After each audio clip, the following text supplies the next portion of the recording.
Hey, how you doing? Austin Hilton here. This is an update video for Nano Dimensions. This is a company that I have done a couple of videos on here on the channel, and I am very bullish on this company long term. And it was time to do another one. Nano has made a major announcement, a news announcement. I was going to do this video yesterday, but I had a bunch of videos I had to get done, so my apologies. I'm about 1 day late on this video as far as like when I really wanted to do it. But they basically are acquiring a company, and the stock absolutely popped yesterday and had a really nice day, and it seems to be rallying pretty nicely. So what we're going to do in this video is we're going to go take a look at the chart real quick and see kind of what's going on with it, as well as then we'll take a look at the actual press release itself, and then look at an article kind of surrounding that press release and just talk about it, and wrap up with a few final thoughts. That's what we're going to talk about in this particular video. I think that Nano Dimensions absolutely is a great stock long term. Stock's currently trading, it ended trading yesterday at $7.39. Actually, it was up in after hour trading as well. So overall it rose almost almost 7% yesterday in regular and then after hours trading. Hopefully those stocks, hopefully those gains will continue to stay, and we're going to talk about this press release and what's going on with them and this acquisition. This is a pretty significant acquisition for Nano and what they're actually doing moving forward, enabling their technology. They're using some of that war chest that they have of cash to go out and acquire companies to make themselves again, the better technology solution provider in their respective marketplace, and we're going to delve into that. So with all that, what I want to remind you of is that this video is for entertainment purposes only. And if you are new here, please consider subscribing, become part of the community. I'm building a community here on YouTube. I'm a 30+ year investor. I have one goal, and that goal is to help you make more money in the stock market. I bring you videos like this, news update videos, talk about favorite stocks from major big companies. I cover the EV space. I cover big companies like Palantir, other major companies, and I also bring you a series of videos talking about momentum growth stocks. These are stocks that are hitting their 52-week high, and show you how you can grab onto the trend and invest in those stocks and make some good money along the way as well. Also bring you penny stock videos. I cover a lot of ground. My goal is real simple, is to help you make more money. So please consider subscribing. Drop a like on this video if you could. It really helps the video, helps the channel, helps me to grow, and I would greatly appreciate it if you get value out of this video to drop a like on it. Okay, so let's go take a look at what is going on with Nano. So as I mentioned in my opening statements, as you can see, Nano closed yesterday up 3.5%, and in after hours it was up another 3.1 for a total of what, 6.61 give or take. So a really nice rally for the stock from a 1 day move. If you look at the overall 5-day chart, from our low here, we're up 14% there, but then we had some volatility here, really kind of bottoming out as of recent on April 21 at the 699 level, and then from there we've bounced back up about 5% or more, and a lot of that has actually been in in the overall last few days, right? So if you look at a 1 month chart, it looks like maybe we might be seeing the kind of the bottom and the beginning of the move up. Again, if you look kind of a 6 month, it'll give you more of a pictorial line of kind of what that looks. We had been on a downward trend, just slowly, moving down, and right in here was the end of some red days, market correction on the NASDAQ, the overall market, things like that. The stock did rebound pretty nice from that, but then again, just kind of slowly continued its downward cycle down. So potentially, it looks like we might, because of this catalyst, this news of this acquisition that Nano is doing, it looks like we might maybe beginning to get some movement up. Again, I think that this is inside of 12 months, potentially a $10+ stock, if not higher, and one that could potentially go longer. Remember, they're playing they're forecasting that their overall market is a $3 billion market. And they think that they're going to absolutely be a major contender. And I think this acquisition helps them to really solidify themselves and really plants the proverbial kind of flag. I'm trying to figure out a good metaphor, but I couldn't think of one. Basically, they're planting their flag and becoming a leader in the overall marketplace. I don't know what the flag thing is. I was trying to come up with a good metaphor. let's move on. All right, so let me show you the actual press release. So the actual press release here is that Nndm has acquired machine learning deep learning leader DeepCube Limited.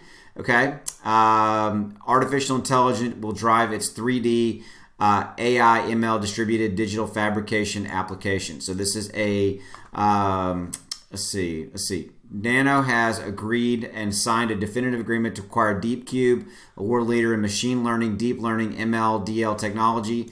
Nano will pay shareholders of DeepCube approximately $40 million in cash and $30 million in American depository shares of Nndm, which are subject to stand still for various periods up to 3 years after closing of this transaction.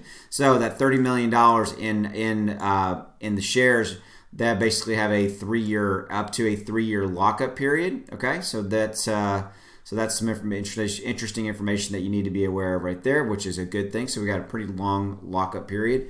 DeepCube technology applies numerous patented breakthrough algorithms to improve data analysis and deployments of advanced deep learning based artificial intelligence systems. Okay, the machine learning application includes faster and more accurate training of deep learning models and drastically improves inference performance and real-time metrics. All right, its proprietary framework can be deployed on top of any hardware, especially fitting-edge devices and real-time applications. DeepCube's solutions demonstrate 10 times speed improvements and memory reduction, making it the only technology which allows efficient deployment of deep learning models on edge devices for real-time applications. So what that screams to me, guys, is that it's going to do it faster, with less memory, faster, and just it's going to be faster. It's going to improve the operations for their machines, for their customers, which is, again, it's disruptive technology. I've said this a million times about Nano when I do my videos. I love Nano because they are a disruptor.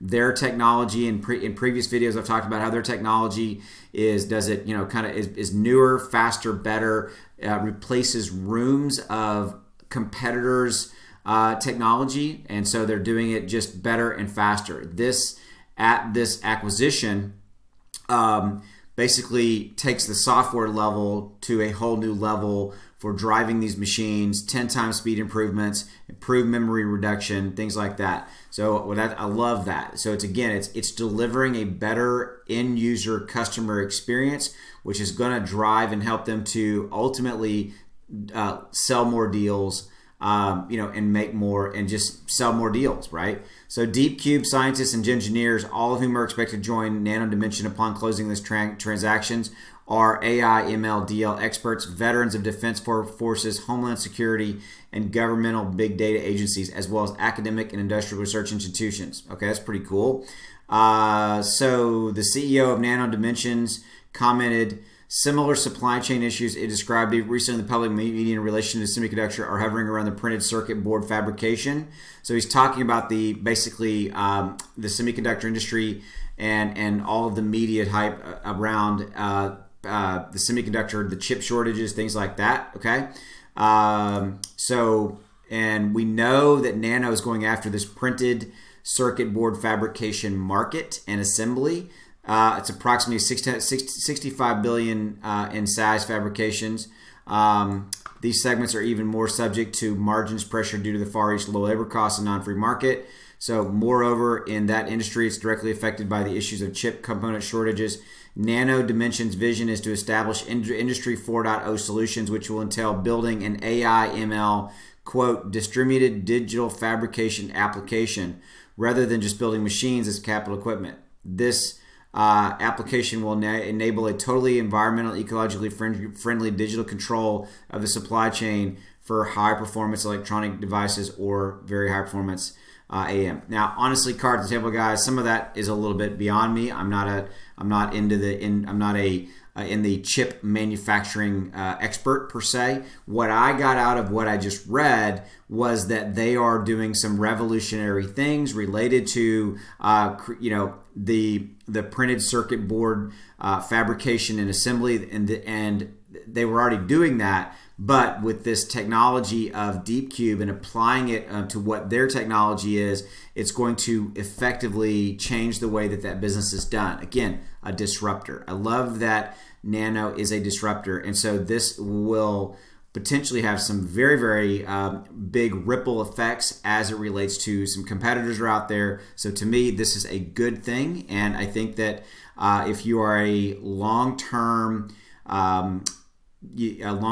buyer and holder of Nndm, then I think this is a great thing. And that's kind of how I look at this stock. I view it as a long-term scenario. I think that it's a $10 stock or maybe higher inside of a year, and there's no telling where it can go up from here. We've got to see some execution come into play. We've got to see the company start to sell more units and things like that. Now that we're coming out of COVID and all of that, at least here in the United States as well as different parts of the world opening up, we should start to see Nano start to maybe get some press out there, where especially with this technology coming into play, this new acquisition from DeepCube, that where we could start to see some new news about landing new clients. These would become catalysts for helping us to push the stock even further. So let's wrap up with a few final thoughts. So you guys know that I am a long-term bull for Nano. I think that this is a stock that has been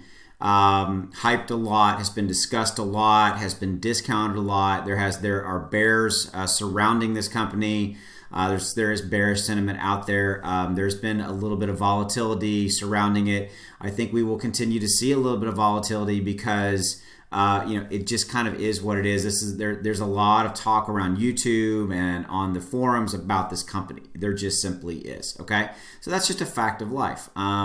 And one of those things, though, if you kind of take a step back, though, if you look at it, look at what they are doing. Nano has gone into their cash war chest, and they have used some of that money to go out and do a major strategic acquisition to make even better their solutions for their customers. I mean, remember the things we discussed and we learned. This is going to deliver 10x performance, better performance, reduce memory, just do it faster, better, cheaper, most likely than other competitors. This is a disruptive scenario, even more of a disruptor. This makes me believe in them even more because they went out and they did a really good acquisition related to DeepCube. Also, they're going to keep a lot of their key people to continue to develop that software, that technology. You guys know if you watch my Palantir videos, you know that that's a big deal. Palantir invests heavily in their people because their people are their asset. Their people are the ones who are writing the code, writing the technology that they sell, right? And so I think that's very similar here. It's of note.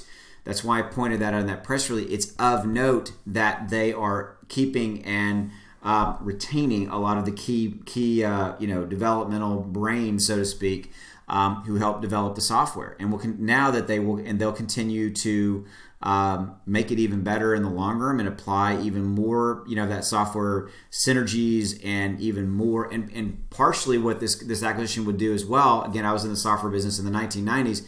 Is that they will now be able to even more tightly focus DeepCube's developer and developmental community specifically to solving specific areas or maybe issues related to software for their machines, just to continue to do it better. Okay, so I like this. I love this. I love that they made this acquisition, and I think this is a great thing from a long-term bullish standpoint. I think this is awesome. Let's watch this stock a little bit more and see how it does, and hopefully we'll continue to see the beginning of this kind of upward trend, and we'll see this maybe becoming a really, really nice stock and one of the real big key players in their respective market. Hope you've enjoyed this video, and until I see you in the next ones, take care. Bye.